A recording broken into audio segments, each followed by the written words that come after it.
Assalamualaikum warahmatullahi wabarakatuh. Perkenalkan, nama saya Risa Leoma dari kelas M12C dengan NIM 073. Di sini saya akan membacakan mengenai jaminan hak konstitusional warga negara dalam UUD NRI 1945.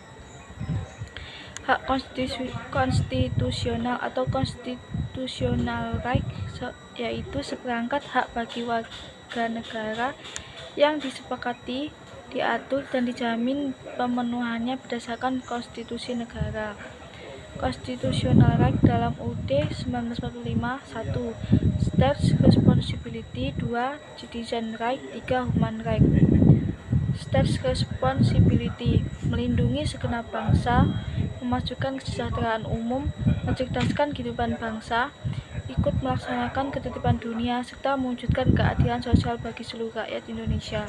Atau pembukaan UUD 1945 alinea 4. Selain itu, 1. Fakir miskin dan anak-anak yang terlantar dipelihara oleh negara. Pasal 34 ayat 1. 2. Negara bertanggung jawab atas penyediaan fasilitas pelayanan kesehatan dan fasilitas pelayanan umum yang layak. Atau pasal 34 ayat 3. 3. Bumi dan tanah air dan kekayaan alam yang terkandung di dalamnya dikuasai oleh negara dan digunakan untuk sebesar-besar kemakmuran. Pasal 33 ayat 3. The Citizen Right. Pasal 26 UUD 1945 ayat 1 yang berbunyi, yang menjadi warga negara ialah orang-orang bangsa Indonesia asli dan orang-orang bangsa lain yang disahkan dengan undang-undang sebagai warga negara. 2. Penduduk ialah warga negara Indonesia dan orang asing yang bertempat tinggal di Indonesia. Pasal 27 UUD 1945. 1. Ayat 1. Segala warga negara bersamaan kedudukannya di dalam hukum dan pemerintahan dan wajib menjunjung hukum dan pemerintahan itu dengan tidak ada kecualinya. Ayat 2. Tiap-tiap warga negara berhak atas pekerjaan dan penghidupan yang layak bagi kemanusiaan.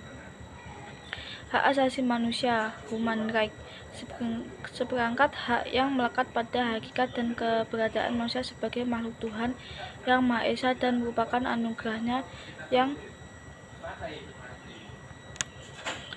wajib dihormati, dijunjung tinggi, dan dilindungi oleh negara, hukum, pemerintahan, dan setiap orang, demi kehormatan serta perlindungan harkat dan martabat manusia. Undang-Undang Nomor 39 Tahun 1999 tentang hak asasi manusia. Untuk yang non-derogable right, yaitu hak untuk hidup, hak untuk tidak disiksa, hak kemerdekaan pikiran dan hati nurani, hak beragama, hak untuk tidak diperbudak, hak untuk diakui sebagai pribadi di hadapan hukum, hak untuk tidak dituntut atas dasar hukum yang berlaku, surut tidak dapat dikurangi dalam keadaan apapun. Pasal 28 I ayat 1 UUD 1945. Untuk yang derogable right, pasal 28 ayat 28J ayat 2 UUD 1945.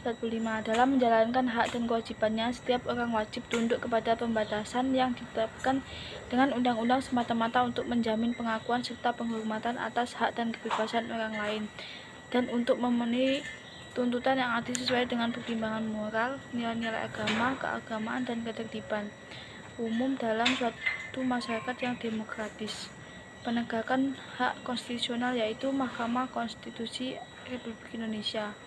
Pasal 7 ayat 1 UU Hak Asasi Manusia. Setiap orang berhak untuk menggunakan semua upaya hukum nasional dan forum internasional atas semua pelanggaran hak asasi manusia yang dijamin oleh hukum Indonesia dan hukum internasional mengenai hak asasi manusia yang diterima negara Republik Indonesia. Mekanisme hukum nasional. Mahkamah Konstitusi, Komisi Nasional Hak Asasi Manusia, UU Nomor 39 1999 tentang HAM, Pengadilan HAM, UU Nomor 26 Tahun 2000 atau pelanggaran HAM yang berat seperti genosida dan kejahatan terhadap kemanusiaan. Selanjutnya yaitu tugas mengkritik kelompok lain mengenai materi yang disampaikan. Menurut saya, jawaban yang diberikan terlalu panjang, namun seperti tidak memberi jawaban, hanya berbeda tapi tidak menyelesaikan permasalahannya. Sebaiknya jawaban langsung menjerumus ke permasalahan intinya. Apabila perlu penjelasan kita tambahi, tapi dengan syarat tidak meninggalkan penyelesaian dari masalah utamanya. Sekian penjelasan dari saya. Wassalamualaikum warahmatullahi wabarakatuh.